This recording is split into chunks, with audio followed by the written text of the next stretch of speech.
एक तरफ पुतिन अपने मून मिशन लूना के फेल होने का मातम मना रहे हैं तो दूसरी तरफ जेलेंस्की ने F-16 के बाद एक और फाइटर जेट की डिमांड रख दी है और उन्हें पूरी उम्मीद है कि ये वाला लड़ाकू विमान उन्हें जरूर मिलेगा। जेलेंस्की मानते हैं कि फाइटर जेट 2 F-16 से भी ज्यादा खतरनाक होगा।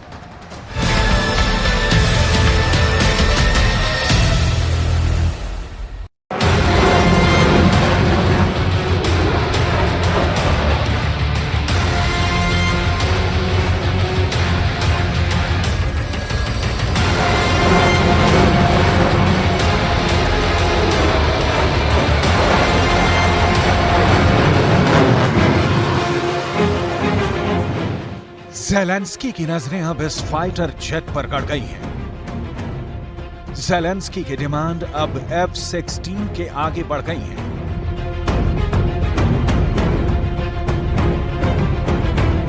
ज़ेलेंस्की चाहते हैं कि यही फाइटर रूस के परखच्चे उड़ा दे। ज़ेलेंस्की चाहते हैं कि यही लड़ाकू विमान उनकी नैया पार लगा दे। इस फाइटर जेट से ज़ेलेंस्की को बहुत उम्मीद है। इस फाइटर जेट को लेकर यूक्रेन के टारगेट पर जीत है।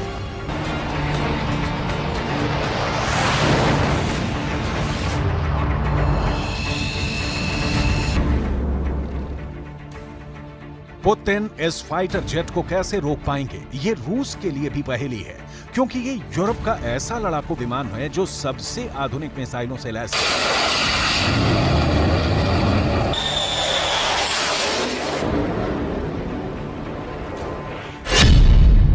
इस फाइटर जेट का नाम है ग्रिपन। ये स्वीडन का बनाया हुआ बहुत ही आधुनिक लड़ाकू विमान है और अब ज़ेलेंस्की इसे यूक्रेन की एयरफोर्स का हिस्सा बनाना चाहते हैं। वो इसी विमान से रूस पर हमला करना चाहते हैं।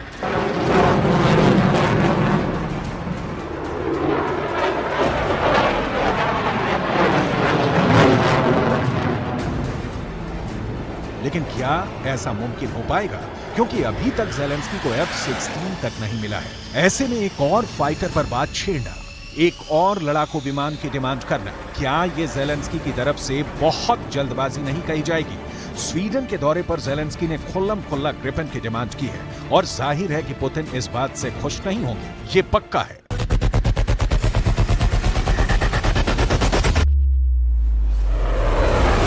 Говорили і про іншу сильну шведську машину, літаки Гріпен. Це гордість Швеції.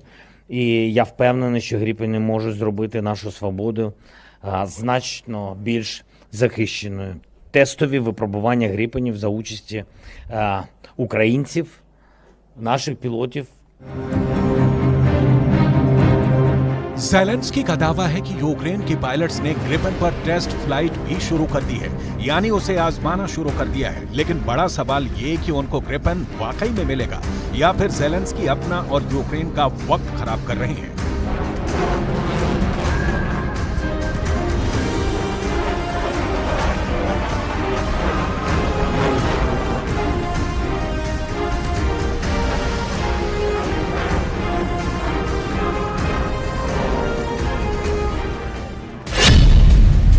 ज़ेलेंस्की के आलोचक पहले ही कहने लगे हैं कि फाइटर जेट को लेकर वो ख्याली पुलाव बना रहे हैं और उनको ना F-16 मिलेगा और ना ही ग्रिपन, क्योंकि अगर फाइटर जेट से रूस पर हमला हुआ तो पुतिन पूरे नाटो पर हमला कर देंगे।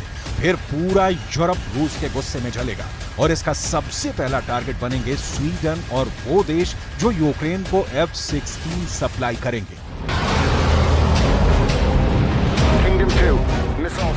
इसमें कोई शक नहीं कि स्वीडन का ग्रिपन बहुत ही शानदार फाइटर जेट है, जो 5वीं पीढ़ी का तो विमान नहीं, लेकिन इसकी खूबियों के आगे दुनिया के कई फाइटर जेट 19 साबित हुए हैं। ये पहला फाइटर जेट है जिसे दुनिया की सबसे खतरनाक air to air missile Meteor से लैस किया गया।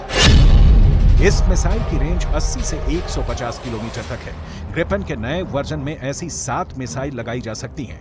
इस मिसाइल को देखकर दुश्मन का सबसे जांबाज पायलट भी इससे फासला बनाए रखेगा।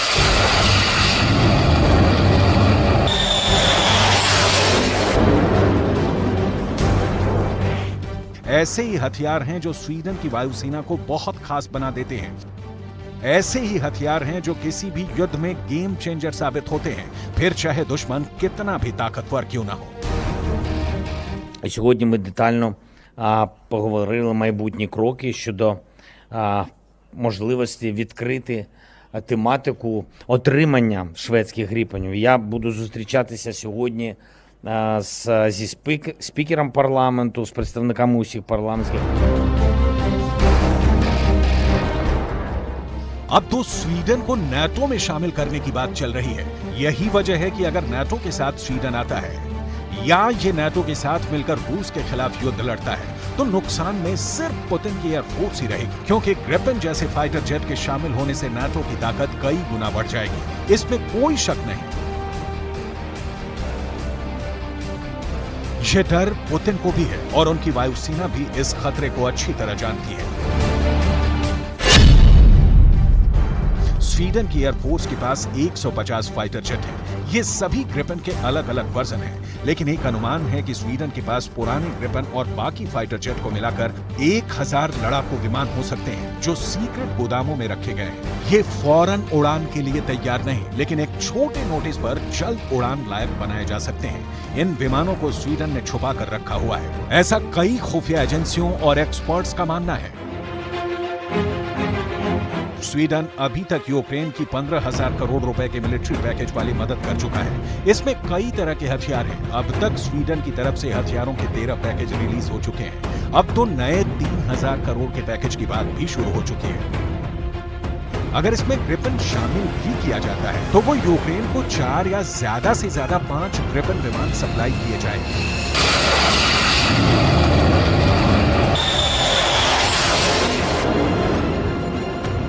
इसलिए सवाल तो स्वीडन की नीयत और ज़ेलेंस्की के उत्साह दोनों पर खड़े किए जा सकते हैं।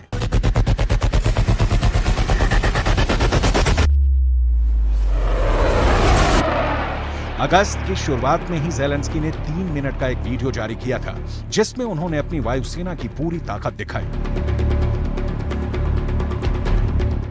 इस वीडियो में ज़ेलेंस्की ने उस मिसाइल पर युद्ध वाली चिट्ठी लिखी है जिसे नाटो ने खास तौर पर यूक्रेन को तोहफे में दिया है। इस मिसाइल के टारगेट पर पुतिन है और ज़ेलेंस्की ने जो इस पर लिखा है वो पूरी दुनिया में वायरल हो चुका है।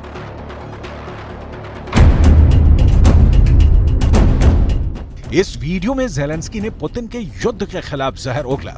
इस वीडियो में ज़ेलेंस्की ने वो हथियार बहुत खामोशी से दिखा दिए जिसके बारे में जानने के लिए पुतिन की खुफिया एजेंसियां महीनों से काम पर लगी हुई हैं।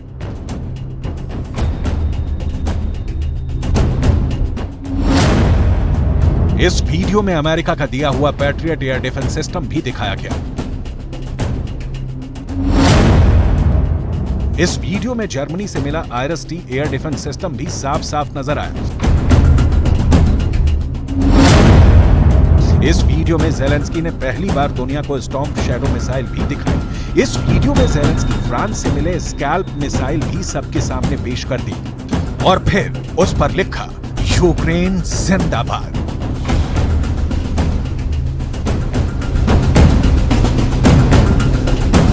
ये यूक्रेन का बहुत ही सीक्रेट एयरबेस है और यहाँ नाटो के वो हथियार रखे गए हैं जो अभी तक यूक्रेन ने दुनिया को नहीं दिखाए थे। बहुत जल्दी यहाँ F-16 और ग्रिपेन फाइटर जेट भी लाने की तैयारी ज़ेलेंस्की ने कर दी है। हालांकि दोनों ही विमान मिलेंगे, ये बात पुख्ता तौर पर अभी भी कहना मुश्किल है, लेकिन ज़ेलेंस्की युद्ध की मार्केटिंग में यकीन रखते हैं। अब पुतिन के खिलाफ इतना माल दिखाकर, वो भी सिर्फ 3 मिनट के वीडियो में रिकॉर्ड करके वायरल कर दिया गया है। क्या ये ज़ेलेंस्की की खुफिया नाकामी है या कोई ऐसी चाल जिसमें वो पुतिन को फंसाना चाहते हैं? पुतिन को चैलेंज करने के लिए इस बार फाइटर जेट पर सवार हुए। ये युद्ध शुरू होने के बाद ज़ेलेंस्की की सबसे आक्रामक तस्वीर है। ज़ेलेंस्की एक MiG-29 में बैठे हुए हैं जो सोवियत संघ के दौर का लड़ाकू विमान है। इस तरह ज़ेलेंस्की बता रहे हैं कि वो रूस को उसी के बनाए गए हथियारों से हराकर दिखाएंगे। Льотчики здійснили вже понад 14 тисяч бойових вильотів. І попри все, наші воїни збили понад 3,5 тисячі різних повітряних цілей, літаків та вертольотів окупанта, їхні ракети і ще понад 2000 ударних дронів. यूक्रेन का दावा है कि वो अब तक रूस के 315 फाइटर जेट मार गिरा चुका है। जेलेंस्की का दावा है कि वो रूस के 311 हेलीकॉप्टर को खत्म कर चुके हैं। रूस के 4000 से ज्यादा ड्रोन खत्म करने का दावा किया जा रहा है। रूस की 1300 से ज्यादा क्रूज मिसाइल गिराने की बात हो रही है। ये आंकड़े जेलेंस्की के हैं और ये पुतिन को बेइज्जत करने के लिए रोज जारी किए जाते हैं।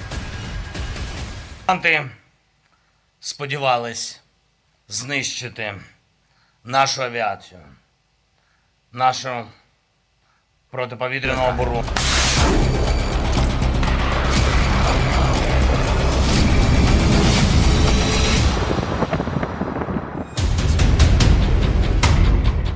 जेलेंस्की का इस सीक्रेट एयरबेस का दौरा एक बड़े मकसद के साथ दुनिया भर में टीवी पर दिखाया गया। जेलेंस्की के मकसद को यहां बहुत ही बारीकी से समझने की जरूरत है। जेलेंस्की ने यहां क्या क्या देखा और क्या क्या दिखाया, उसकी एक लिस्ट तैयार की गई है और इस लिस्ट में उन हथियारों की सबसे खतरनाक बात भी शामिल की गई है। सबसे पहले बात ब्रिटेन से स्टॉर्म शैडो मिसाइल की और साथ ही फ्रांस से मिली स्कैल्प क्रूज मिसाइल की। जेलेंस्की ने ये दोनों मिसाइल देखी या कहीं की दुनिया को दिखाई। जेलेंस्की इन दोनों मिसाइलों से पुतिन को डराना चाहते हैं। खास बात यह है कि ये दोनों मिसाइल एक दूसरे की कॉपी हैं, दोनों एक जैसी हैं। दोनों को फ्रांस और ब्रिटेन ने मिलकर तैयार किया है।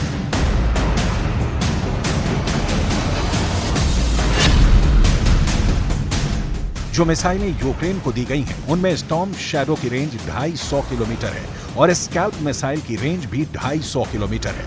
दोनों ही विमान से दागी जाने वाली क्रूज मिसाइल हैं। इन दोनों मिसाइलों को लेकर रूस की फौज में खौफ बढ़ता जा रहा है। इस वक्त इन मिसाइलों को इस्तेमाल करने के लिए नाटो ने यूक्रेन के सुखोई 24 फाइटर जेट को तैयार कर दिया है। सोवियत दौर के इस विमान को इससे लैस किया गया है। इस फाइटर जेट के 2 वर्जन हैं और दोनों ही अब स्टॉर्म शैडो और स्कैल्प मिसाइल से लैस हैं। वैसे पुतिन कह चुके हैं कि नाटो के जहाज परमाणु हथियारों से लैस किए जा सकते हैं और इसका जवाब भी उसी तरह दिया जाएगा। रूस के तेवर देखकर लगता है कि जेलेंस्की चाहे जितनी बड़ी बड़ी बातें करें, पुतिन के आगे उनकी फौज एड़ियां रगड़ रही है।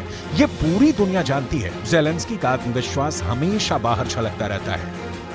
इसकी बड़ी वजह अमेरिका से मिला लाखों करोड़ वाला पैकेज है।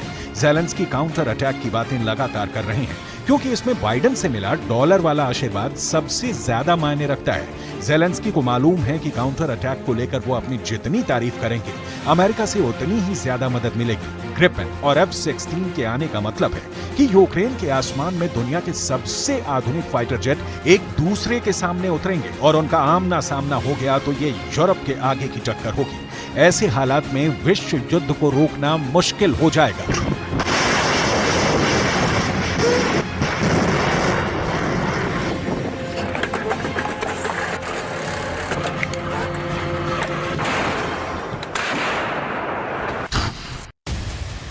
और नौबत परमाणु युद्ध की भी आ सकती है।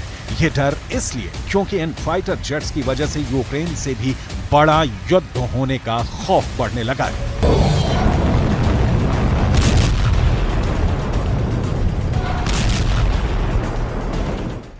इधर बौखलाए पोलैंड को रूस के हमलों से बचाने के लिए नेटो